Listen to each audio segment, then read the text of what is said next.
Hai, Assalamualaikum warahmatullahi wabarakatuh. Selamat pagi anak-anak. Kita kembali bertemu pada pertemuan keempat Tata Busana kelas 12. Materi yang akan kita bahas hari ini adalah memotong, menjahit, menyelesaikan atau cut menggunting ya. Shaving, finishing. Nah, ini yang akan kita bahas satu persatu. Yang pertama, sebelum memotong harus menyiapkan tempat kerja. Tempat kerja ini merupakan bagian yang penting dalam suatu usaha. Secara tidak langsung, tempat kerja akan berpengaruh pada kesenangan, kenyamanan, dan keselamatan para siswa atau pekerja. Yang kedua adalah menyiapkan tempat kerja untuk memotong bahan. Itu berbeda tempat kerja menjahit dengan tangan atau dengan mesin. Alat seperti meja potong, bahan kain yang akan dipotong, dan alat-alat potong lainnya yang diperlukan disusun sesuai dengan urutan proses kerja dalam menyelesaikan suatu potongan. Nah, memotong bahan dengan menggunakan mesin potong itu membutuhkan tempat kerja yang berbeda dengan memotong bahan menggunakan gunting biasa atau dilakukan secara manual. Jadi kalau usaha sendiri ya, mesin jahit. Nah, ini di sebelah saya ini ada mesin jahit ya. Nah, di sini kalau dengan mesin jahit dengan usaha sendiri itu tidak perlu memerlukan tempat yang begitu luas, kecuali kalau usaha konveksi itu memerlukan tempat yang luas dan nyaman ya. Kemudian biasanya konveksi itu menggunakan alat potong bukan gunting ya, tetapi pakai alat potong kain ya, ada alatnya untuk memotong. Dan sebelum memotong harus dipersiapkan dulu tempatnya. Ini tempat saya ini agak luas, ini di sini tempat memotong ya, di sini ya, di bawah di sini ya, saya ini untuk memotong agak luas. Nah, kita beber, saya enggak pakai meja tapi di bawah begitu.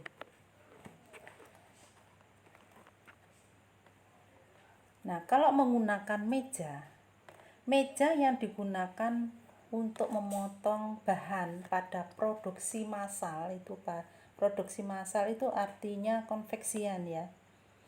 Meja dengan ukuran yang lebih besar, lebarnya minimal 1,5 meter dan panjangnya minimal 3 meter. Jadi seperti satu kamar itu mejanya besar sekali, itu untuk produksi. Guntingnya juga gunting khusus untuk konveksi, namanya round knife atau bend knife atau double knife atau strike knife ya. Jadi guntingnya bukan gunting biasa yang kamu pakai seperti itu ya, enggak, guntingnya gunting khusus untuk konveksian. Oke, sekarang ruang kerja yang sesuai dengan kebutuhan, rapi, menyenangkan, sehingga tidak menimbulkan kebosanan. Jadi harus rapi. Nek kalau tempatnya berantakan tuh kita bekerja juga enggak enak gitu ya.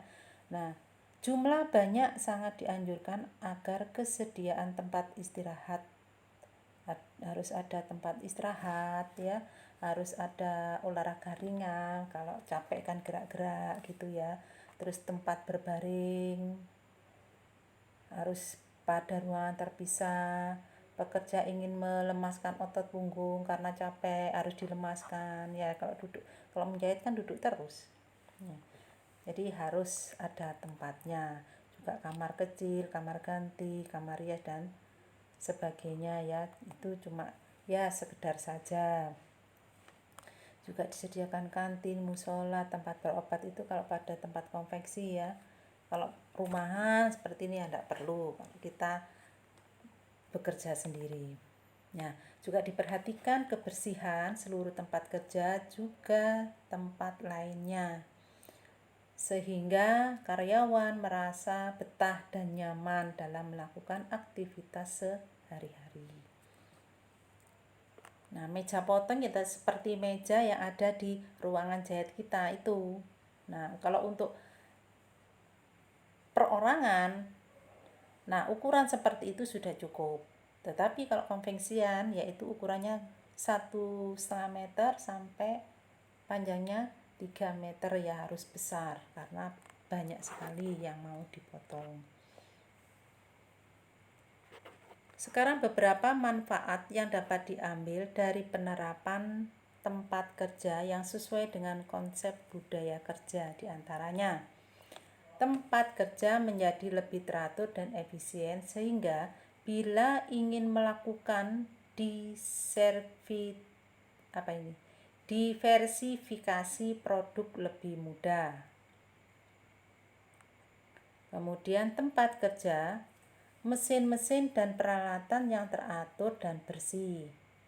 Siswa atau pekerja akan termotivasi ya untuk datang ke tempat kerja sehingga ketidakhadiran dapat dikurangi. Jadi senang bekerja di situ karena tempatnya teratur, nyaman ya, begitu. Terus tempat kerja yang terorganisir dan bersih akan lebih meningkatkan tempat kerja siswa untuk menghasilkan produk yang baik.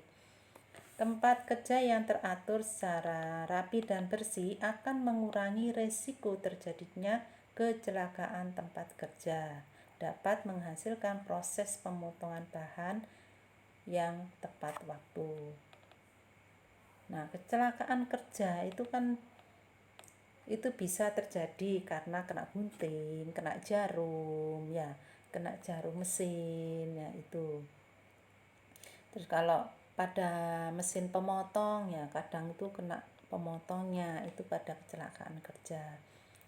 Kesetrum itu juga bisa menyebabkan kecelakaan kerja. Kita lanjutkan menyiapkan bahan.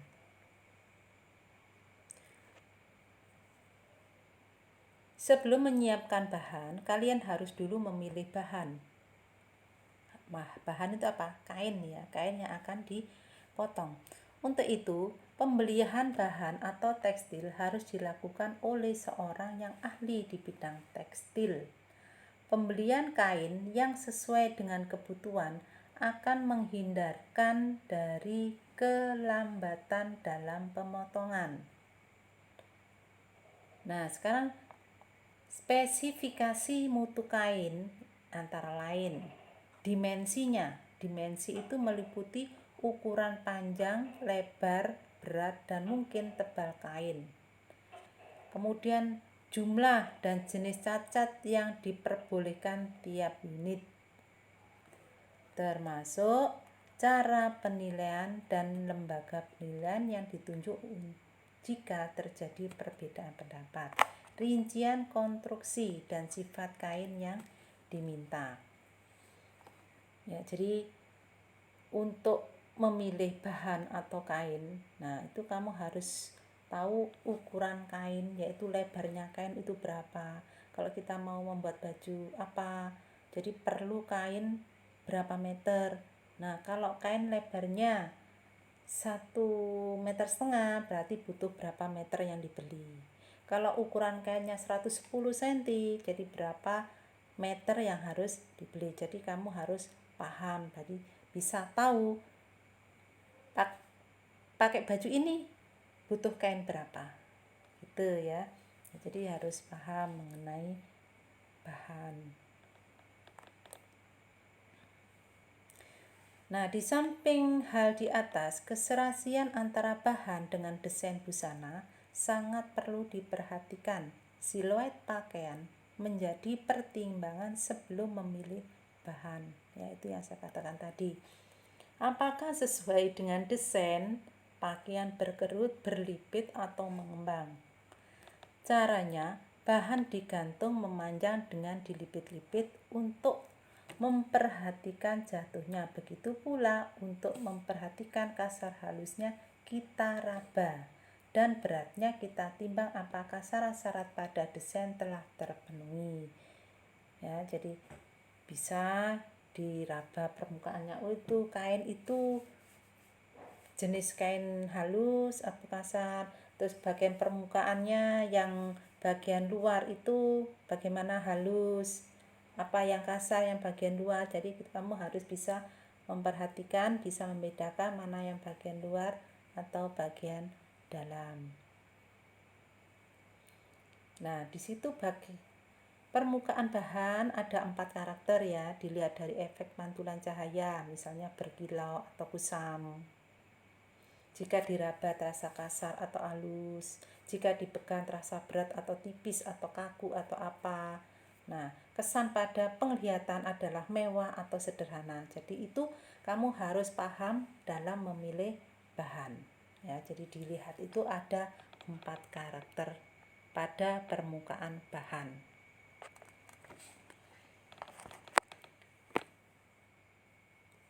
Nah, sudah cuma di sini saja materi yang saya sampaikan. Untuk materi selanjutnya adalah memeriksa bahan. Nah, untuk minggu ini untuk prakteknya kan libur.